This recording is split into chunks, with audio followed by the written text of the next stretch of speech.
Hey guys, what's going on? Welcome back to another update video as we get up to our trip at Little Sahara in Oklahoma. So I don't have too much to report for you guys today, but at the end of this video, I'm going to show you guys some of the running footage right before I tore down the 250R.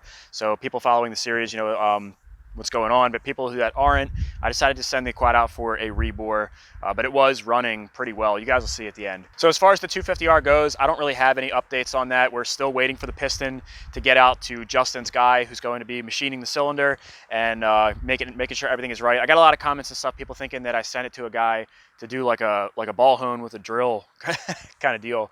It's a professional shop. They build racing go-karts and stuff like that. It works with two strokes and everything. And they've been doing it, from what I understand, this guy's been doing it for a long time. And Justin really trusts the guy. So therefore, I trust the guy. So it's going to be done professionally. And yes, the piston will be getting there before he bores the cylinder and makes sure that everything is in spec. So it's looking like all of that's going to pan out really well. From what I understand, he's going to be able to get the job done on Monday. Now, we're leaving for the dunes either Tuesday night or Wednesday. So I'm probably going to head out to Justin's place and get there sometime in the afternoon on Monday, so that I'll have Monday afternoon and most of Tuesday to get, putting that quad together is becoming really easy. Tearing it down took like 30 minutes, and putting it back together is probably going to take like, I don't know, an hour. It's really easy to put the top end back on. But I want to, tune it a little bit and run it a little bit at Justin's place so that we're not, once again, going to the dunes on a brand new bore. I'd like to have at least a little bit of break-in time. I do get comments sometimes, people saying like, dude, you're putting all this time into the quad and you're already changing stuff and you haven't even really ridden it at all. And I actually am quite aware of that. I do ride it a little bit more than what I show. I don't film every single thing I do, but realistically, I really haven't put much time on it. But this is really, I'm trying to change that. And this is really a big majority of why I made the decision to send the cylinder out and have it rebored before I go out to the Little Sahara sand dunes. I'm not trying to disappoint you guys again. I know a lot of people were really disappointed. I was really disappointed when I went to Silver Lake, and I didn't really get much riding footage for you guys at all. So I'd like to get a good amount of riding footage for you guys. I don't want you guys to be disappointed. So I think this is the safest bet, just getting a fresh bore and everything. And I know that quad will be ready to rock and roll. So bear with me, guys. I am trying to get more riding footage for you guys.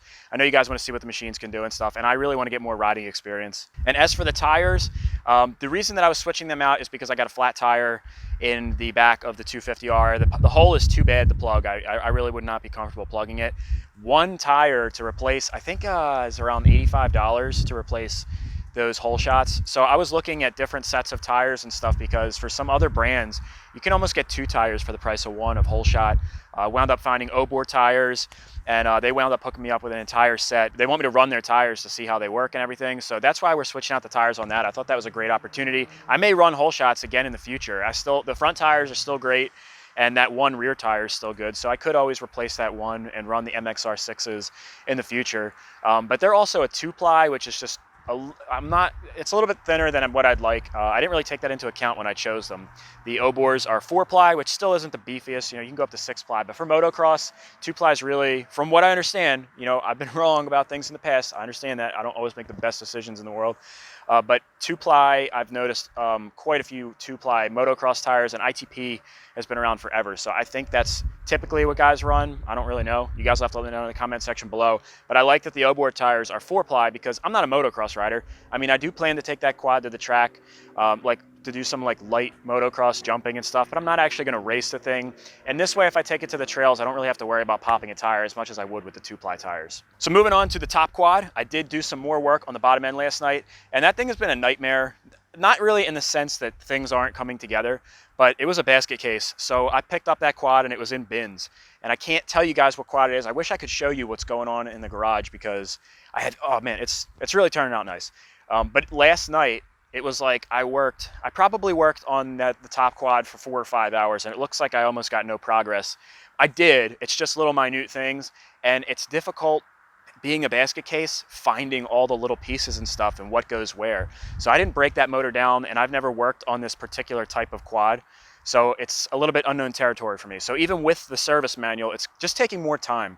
But it's getting better, because the more things I put together, the less random pieces I have. I literally have everything cleaned and laid out. It's actually really cool. And I took pictures and videos. I just can't release this stuff until after we do the Top Quad series, which people have been asking questions on that. We are filming the Top Quad series the 24th and the 25th of October. So it's about a month away. And then I would imagine to be safe, I would say it should be released within a month of that. Typically, I can edit my videos in a couple days, but this is a huge collective effort. There's multiple YouTubers involved with it, and we're gonna have tons of cameras and stuff. This is like an actual production. So I'm gonna say that will probably be released, I'm gonna say late November. That's just an estimate, but we're filming it on the 24th and 25th of October, so that you're not going to see any solid stuff from that until then. We will start to release content after the 24th and 25th, though, because the whole thing with that is that I don't know what quad Justin, my competitor, has, and he doesn't know what I have. So that's why we're kind of keeping everything a secret right now. So I did get a steering stem for the top quad. It actually just came in the mail about 20 minutes ago, so I figured we can open that up. It's an LSR steering stem. The one that was on the quad was bent horribly, and it just couldn't be used. So the steering stem is pretty universal looking. I don't think that's going to give away what machine it is. So I left it in the packaging. I just peeled all of the UPCs off and stuff so people can't see what kind of quad it's for. So we're going to open up that in a second. And I also wanted to show you something else I'm working on. Okay, so this goes back to the 250R. If you guys recall, I had this custom guard made by Shell Vest. Now, before I even get started, guys, you have to take into account, we understand, Shell and I, that this is not the most efficient radiator guard. A lot of times when you're going for like style and design, there's a trade-off with performance. This isn't 100% best for the performance, and we get that. We understand that this isn't going to be the most optimal amount of airflow that you could possibly get with a radiator guard. And also with this larger one, you know, it's not going to be as protective as if you had like a mesh design. We get that. So we're trying to keep, Shell's been making different designs, and we're trying to find the best way that we can still incorporate the American flag design and still have a decent amount of protection and still have good airflow. So as you can see, this is the original design, and I would say like 50% of the airflow is probably blocked from this. So I did testing on the 250R with and without this, and without this, the biggest difference is when you're really moving, when you have like a good speed going. That's when a lot of air is being blocked by this. So I noticed about between 5 and 10 degrees cooler running it without this as opposed to having it on there. So realistically, with a regular 250R, you probably would be okay with this, but you're not going to get optimal cooling. So that's why Shell modified it, this guard, and you can see, I mean, that's a huge difference in volume. Right here, the stars are actually slightly bigger as well. It's kind of, it's minute though. It's hard to really see that. But like I said, I get it, like a rock can still fit through here. So this probably won't be the last design that we work on. We're really trying to figure it out. Like a mesh, just a steel mesh would be optimal. It really would. But then, like I said, then you give up this style stuff. So we're playing around with it, guys. I'm not making the most efficient, most optimal, fastest quad in the world. Sometimes the comments I get, people are like, dude, I'm an enthusiast, okay? So anyways, and we're not, really the only time you would need this radiator guard, at least to the best of my knowledge, is if you're racing or you're constantly tailing people, because that's when rocks and stuff fling and hit you the most. So for a recreational rider, it's not quite as crucial, I would say. But anyways, I'm working on that. I am just spray painting it with some Rust-Oleum. This one is powder coated. Since Shell might be sending me different styles and updates, I'm not gonna go powder coating this stuff. So I found a pretty close match with this Rust-Oleum spray paint, if you guys wanna check it out. And that'll be just like a nice, good looking coat so that we can test it out, and we'll see how much better or worse this design is than the original one. Alrighty, here we go. Got us on the good old ratty tool bench. This is how it comes. It was in a box. You can see we got the LSR sticker in there. I wanted to get a +2 or a +3, and this is a standard height. So this particular quad, it was really difficult to find a steering stem in the first place. I talked with LSR. They said 8 weeks to have one made. 8 weeks. So that would not be ready in time for the Top Quad Challenge.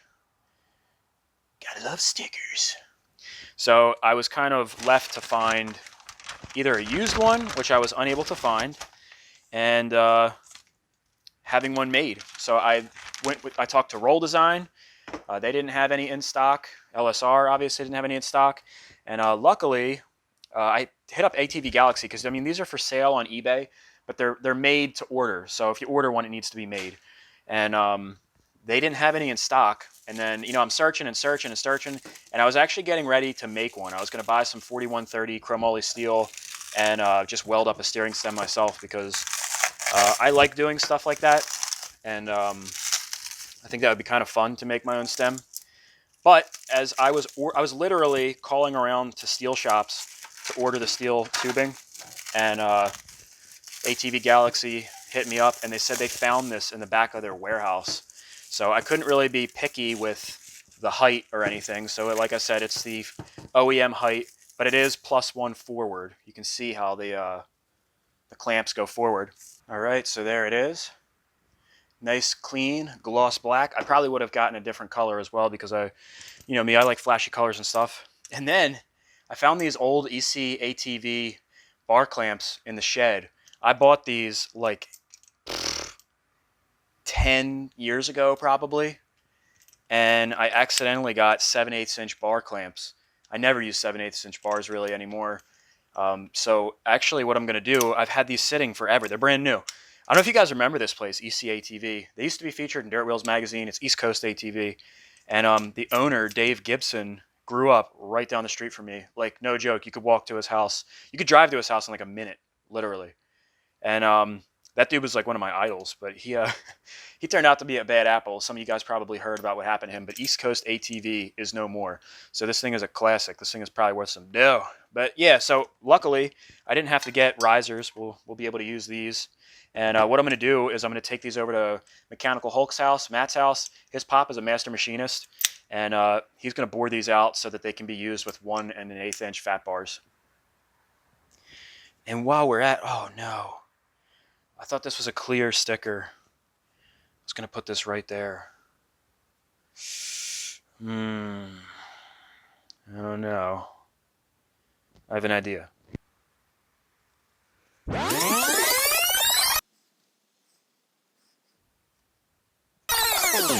Yep, that's the kind of stuff I waste my time on. All right, now everybody will know that it's an LSR. You're welcome, LSR. Okay, guys, so I appreciate you watching. Please give me that thumbs up if you enjoyed this content, and I will finish out this video with just a little bit of the footage from the power valve adjustment video, which I haven't yet released. I'm trying to get some time this week to get that out for you guys, but I do want to give you guys the riding footage because people have been asking about it and stuff, and I figured it'd be a cool thing to show you anyway. All right, guys, enjoy it. I'll see you in the next one. Peace out. It feels better on the 20s.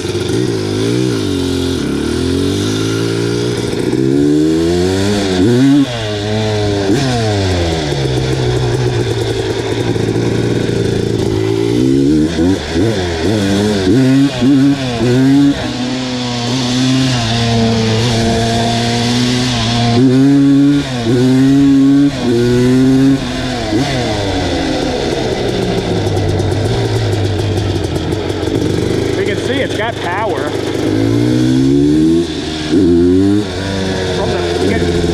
Even like if I lug it, it's got good power.